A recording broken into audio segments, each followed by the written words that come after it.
friends, I get asked a lot about how to address pelvic positioning when you're doing exercises. So I wanted to take a moment and give you some tips and tricks that may help make your workouts more successful.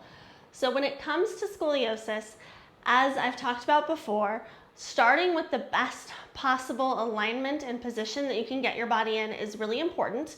And we have to think about that three-dimensionally. And the pelvis is a wonderful place to start. So oftentimes with scoliosis, we see hips that are shifted over to the left or over to the right.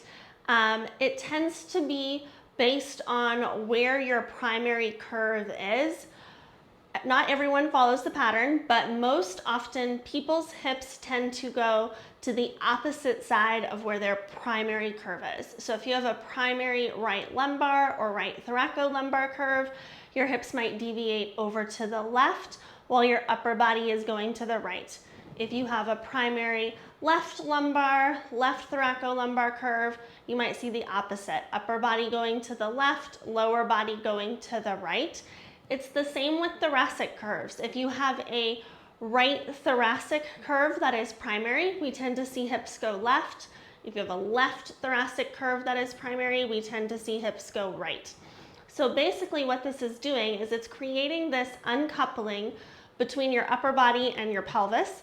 It tends to be really significant for lumbar curves, but important for everyone. And so what you want to think about is how to get that hip underneath your trunk.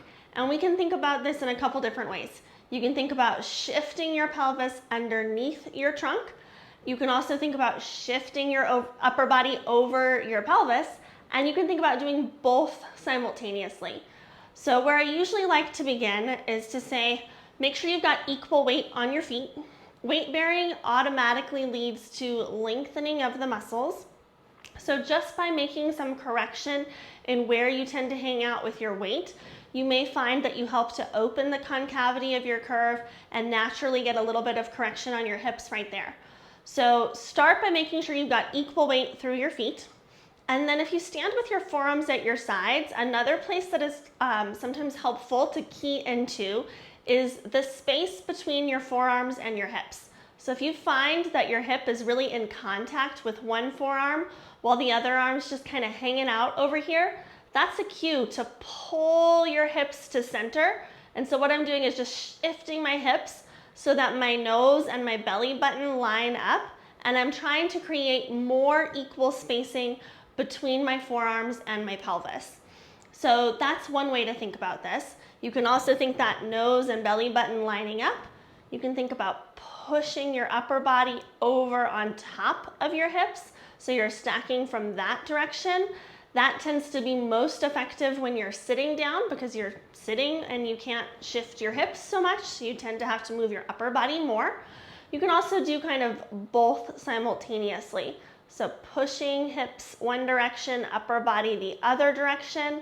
We're trying to land in that nice neutral spine position where everything is centered. And that's really where you want to start all of your exercises. And again, this is three-dimensional. So we've just been talking about this lateral shift of your pelvis, whichever way you might need to go so that your nose and belly button are lining up, the space between the top of your hips, bottom of your rib cage is equal. You've got equal weight on your feet. The distance between your forearms and your pelvis is symmetrical. So you can look in a mirror and you can check that all those things line up and that you look more balanced. And that's one way to know you're on the right track. If you think about the side view, we are always trying to line up ears over shoulders, shoulders over hips, hips over ankles as well.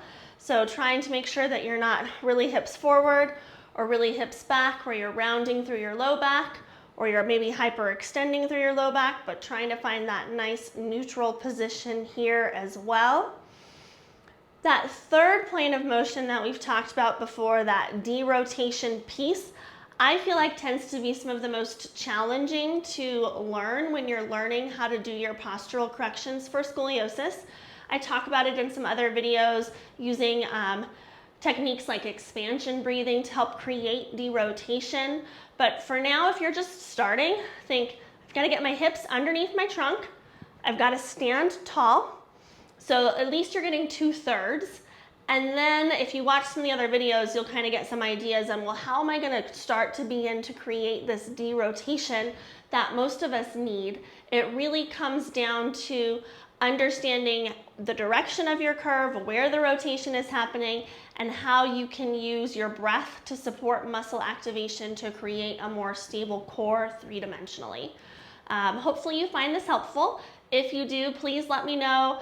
Comment, like, subscribe. I've also recently just started, I added a few links to the bio in case you're interested in supporting more as a membership and would like to make some donations. It would be much appreciated, but I'm really happy just to be able to provide resources to anyone who has a need because I love helping individuals with scoliosis feel successful and empowered with movement. All right, thanks for tuning in.